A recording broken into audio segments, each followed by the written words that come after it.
Hey kids, it's me again, and tonight it gets to be my turn, and so we're going to read Strega Nona, the original tale by Tomie dePaola, and this is a story about Grandma Witch and how she got her name, first of all, and secondly, how she and Big Anthony started working together. So we read about Big Anthony and the magic ring the other night. So now we're going to talk about how they got to know each other. Are you ready? I'm ready. In a town in Calabria, a long time ago, there lived an old lady everyone called Strega Nona, which meant Grandma Witch. Although all the people in the town talked about her in whispers, they all went to see her if they had troubles. Even the priest and the sisters of the convent went because Strega Nona did have a magic touch. She could cure a headache with oil and water and a hairpin. She made special potions for the girls who wanted husbands, and she was very good at getting rid of warts. But Strega Nona was getting old, and she needed someone to help her keep her little house and garden, so she put up a sign in the town square. And Big Anthony, who didn't pay any attention, went to see her. "Anthony," said Strega Nona, "you must sweep the house and wash the dishes. You must weed the garden and pick the vegetables. You must feed the goat and milk her, and you must fetch the water. And for this I will give you 3 coins and a place to sleep and food to eat." "Oh, grazie," said Big Anthony. "The one thing you must never, never do," said Strega Nona, "is touch the pasta part. It is very valuable, and I don't let anyone touch it." "Oh, si, yes," said Big Anthony. And so the days went by, and Big Anthony did his work, and Strega Nona met with the people who came to see her for headaches and husbands and warts. And Big Anthony had a nice bed to sleep in next to the goat shed, and he had food to eat. One evening, when Big Anthony was milking the goat, he heard Strega Nona singing, and peeking in the window, he saw Strega Nona standing over the pasta pot. She sang, "Bubble, bubble, pasta pot, boil me some pasta nice and hot. I'm hungry and it's time to sup. Boil enough pasta to fill me up." And the pasta pot bubbled and boiled, and suddenly filled with steaming hot pasta. Then Strega Nona sang, "Enough, enough, pasta pot. I have my pasta nice and hot. So simmer down my pot of clay until I'm hungry another day." "How wonderful," said Big Anthony. "That's a magic pot for sure." And Strega Nona called Big Anthony in for supper.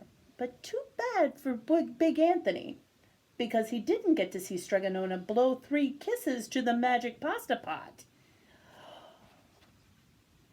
Do you think that's a bad thing? I think that's a bad thing. And this is what happened. The next day, when Big Anthony went to the town square to fetch the water, he told everyone about the pasta pot. And naturally, everyone laughed at him because it sounded so silly. A pot that cooked all by itself? "You'd better go and confess to the priest, Big Anthony," they said. "Such a lie." We know about lies, right? Because we heard about Matilda. And Big Anthony was angry because he was not lying. That was a very good thing to be, though, to be angry. "I'll show them," he said to himself. "Someday I will get the pasta pot and make it cook, and then they'll be sorry." That day came sooner than Big Anthony would have even thought, because 2 days later, Strega Nona said to Big Anthony, "Anthony, I must go over the mountain to the next town to see my friend Strega Amelia.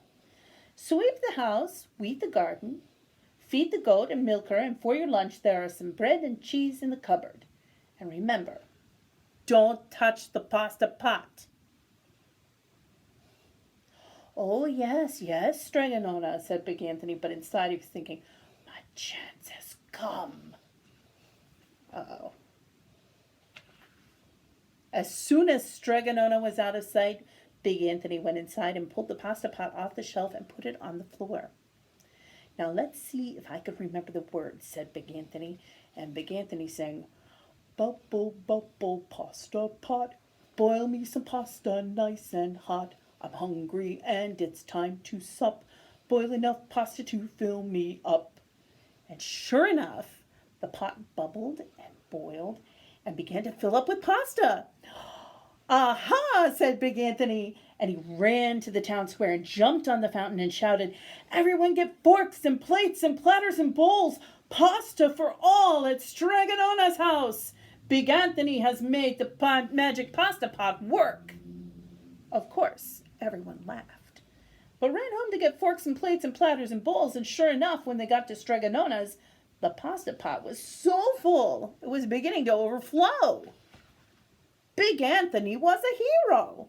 He scooped out the pasta and filled the plates and platters and bowls, and there was more than enough for all the townspeople, including the priest and the sisters from the convent. And some people came back for 2 and 3 helpings, but the pot was never empty. When they all had their fill, Big Anthony sang, enough, enough, my pasta pot. I have my pasta nice and hot, so simmer down my pot of clay until I'm hungry another day. But alas, he did not throw the 3 kisses. He went outside, and to the applause of the big crowd, Big Anthony took a bow. He was so busy listening to the compliments from everyone that he didn't notice that the pasta pot was still bubbling and boiling until the sister from the convent said, oh, Big Anthony, look! And the pasta was pouring out of the pot all over the floor of Strega Nona's house and was coming out the door. Big Anthony rushed in and shouted the magic words again, but the pot kept bubbling. He took the pot off the floor, but the pasta kept flowing from it. Big Anthony grabbed a cover and put it on the pot and sat on it. But the pasta raised the cover and Big Anthony as well and spilled on the floor of Strega Nona's house. Stop! Yelled Big Anthony. But the pasta did not stop. And if someone hadn't grabbed poor Big Anthony, the pasta would have covered him up. The pasta had all but filled the little house. Out of the windows and through the doors came the pasta, and the pot kept right on bubbling. The townspeople began to worry. Do something, Big Anthony, they shouted. Big Anthony sang the magic song again, but without the 3 kisses, it did no good.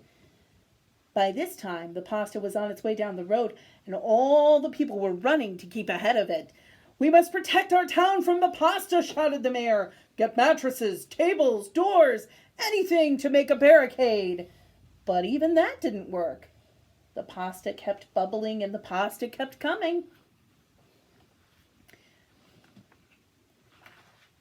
We are lost, said the people, and the priest and the sisters of the convent began praying. The pasta will cover our town, they said. And it certainly would have, had Strega Nona not come down the road home from her visit. She didn't have to look twice to know what happened. She sang the magic song and blew the 3 kisses. And with a sputter, the pot stopped boiling and the pasta came to a halt. Oh, grazie, thank you, Strega Nona, the people cried. But then they turned on poor Big Anthony. String him up, the men of the town shouted. Now wait, said Strega Nona. The punishment must fit the crime. And she took a fork from the lady standing nearby and handed it to Big Anthony. All right, Anthony, you wanted pasta from my magic pot, Strega Nona said, and I want to sleep in my little bed tonight. So start eating. And he did. Poor Big Anthony. There was a lot of pasta to eat. The end.